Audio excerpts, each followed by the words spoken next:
Au bout de l'effort, au sommet du plateau de Solaizon, Paul Sexas termine la deuxième semaine de ce Tour de France avec ses rêves toujours intacts. Si certains avaient des doutes sur la capacité du Français de 19 ans à tenir 3 semaines, il répond présent après une quinzaine où il n'a cessé d'impressionner.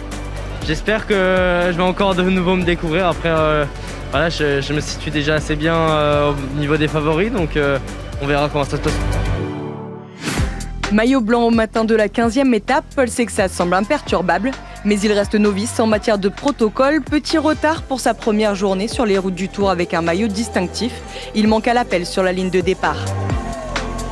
Et c'est sur ces routes d'enfance que le leader de l'équipe Décathlon CMA-CGM va clôturer la deuxième semaine et se tester à nouveau face aux favoris. Forcément, ça me tient à cœur. Il y aura mes amis en haut, ma famille, ma copine, et donc voilà, ça va être particulier pour moi. Paul Sexas, le porteur du maillot blanc, meilleur jeune actuellement de ce Tour de France, est toujours lui bien accompagné par sa garde rapprochée.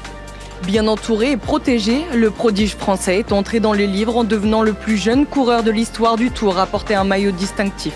It's pretty breathtaking. Yeah, all the stars are aligning. It's just fantastic, good vibe. But let's just keep our heads on the straight and narrow. It's a long way and many mountains to come. Mais le Tour, c'est aussi des coups du sort, à l'instar de Jonas Vingegaard, deuxième du général, qui chute et abandonne, permettant à Paul Sexas d'envisager un podium. À la lutte, dans le final de la 15e étape, le Français est distancé et perd le maillot blanc, mais s'accroche à ses objectifs. C'était dur. Voir Paul à la 4e place du classement général, c'est une belle satisfaction. Je pense qu'il a livré la bataille qu'il devait livrer aujourd'hui sur le plateau de Solaizon. 4e de l'étape, ça reste malgré tout une belle performance. Donc oui, beaucoup de satisfaction à avoir après 2 semaines. Il sait ce qu'il veut, il est étant sur la pression. Il est dans son combat, dans son schéma et c'est vraiment prometteur pour la 3e semaine. J'ai réussi à rester solide pour l'instant, j'ai bien récupéré et voilà, j'espère que ce sera aussi bien sur la 3e semaine.